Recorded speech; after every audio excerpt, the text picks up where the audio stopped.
देख रहे हैं न्यूज़ 7 हिंदी, राष्ट्र प्रथम। बढ़ते हैं अगली खबर की ओर। बंगाल विधानसभा चुनाव के पहले चरण में शांति बनाए रखने के लिए निर्वाचन आयोग ने व्यापक सुरक्षा इंतजाम किए हैं। आयोग ने घोषणा की है कि पहले चरण के मतदाता में कुल 2190 क्विक रिस्पांस टीम तैनात करेंगे, जो राज्य की 152 विधानसभा सीटों पर सक्रिय निगरानी रखेगी। आयोग के मुताबिक मतदान के दौरान कहीं भी गड़बड़ी, हिंसा या बूथ कब्जाने की शिकायत मिलते ही क्यूआरटी तुरंत मौके पर पहुंचेगी। हर टीम के लिए एक निर्धारित वाहन होगा, जिसमें कैमरा लगाना अनिवार्य कर दिया गया है।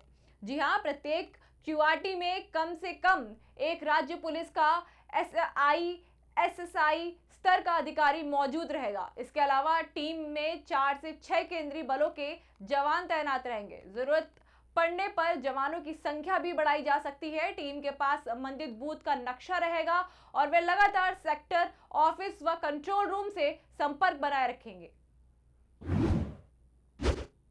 बंगाल में विधानसभा चुनाव को लेकर सुरक्षा व्यवस्था मजबूत करने के लिए कोलकाता में देश के सभी प्रमुख अर्धसैनिक बलों के शीर्ष अधिकारी की बैठक हुई।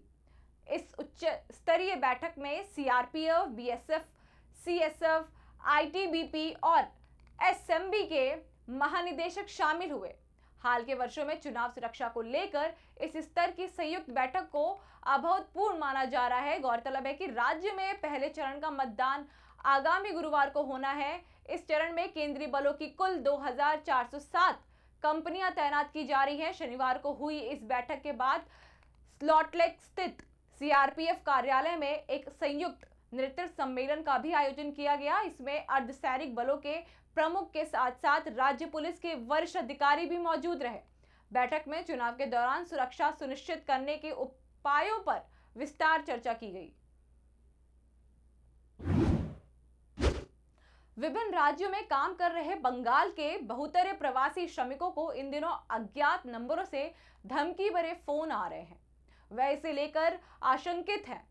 कुछ तो डर के मारे मतदान से काफी पहले घर लौट आए हैं, जबकि कुछ अब भी डरे हुए हैं। धमकी भरे फोन के घटनाक्रम ने एक नया सवाल खड़ा कर दिया है। वोट अधिकार के साथ दबाव का औजार भी बन रहा है। जैसे जैसे मतदान का दिन 23 और 29 अप्रैल नजदीक आ रहा है, प्रवासी श्रमिकों के सामने असली चुनाव यही है: डर के आगे झुकना या लोकतंत्र के लिए खड़ा होना।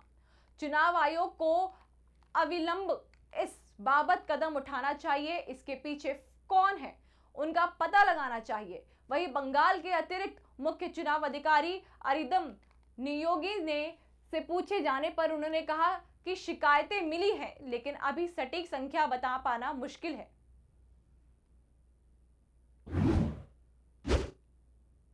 पुरुलिया में झाड़ग्राम तक फैले जंगल महल की लाल माटी एक बार फिर सत्ता की दिशा में तय करने को तैयार है। 2026 के विधानसभा चुनाव में यहां की 40 सीटों पर मुकाबला अब सिर्फ भाजपा बनाम तृणमूल नहीं, बल्कि बदलते सामाजिक समीकरणों, कल्याणकारी योजनाओं और गहराते असंतोष के बीच सीधी भिड़ंत बन चुका है। जंगल महल में लगभग 30% कुर्मी और 6 से 8% आदिवासी वोटर निर्णायक हैं। मां श्वेता देवी के उपन्यास अरण्य अधिकार की तरह आज भी यहां एक आदिवासी और कुर्मी समाज अपने अधिकार की लड़ाई लड़ रहा है। जहां 2021 में भाजपा ने 23 सीटें जीतकर बढ़त बनाई थी, लेकिन 2024 के लोकसभा चुनाव में तृणमूल की वापसी ने मुकाबले को फिर संतुलन पर ला दिया। अब लड़ाई साफ है, या तो पकड़ मजबूत होगी या जमीन खिसकेगी।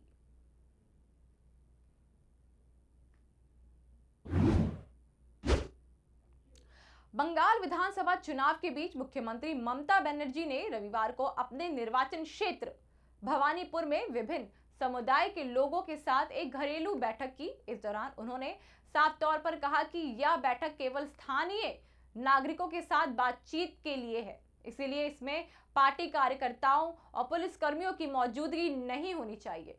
भवानीपुर के 70 नंबर वार्ड स्थित लेडीज पार्क में आयोजित इस बैठक में मुख्यमंत्री ने राज्य में अपने कार्यकाल के दौरान हुए विकास कार्यों का उल्लेख किया। साथ ही उन्होंने भाजपा और प्रधानमंत्री नरेंद्र मोदी पर तीखा हमला बोला।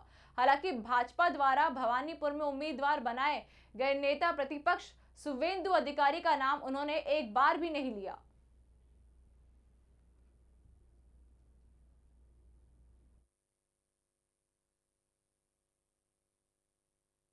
श्रुति की शादी की तैयारी शुरू हो गई? हाँ, और आज शादी के गहने भी लेने हैं। हाँ तो बस सीधे कल्याण ज्वेलर चले जाइए।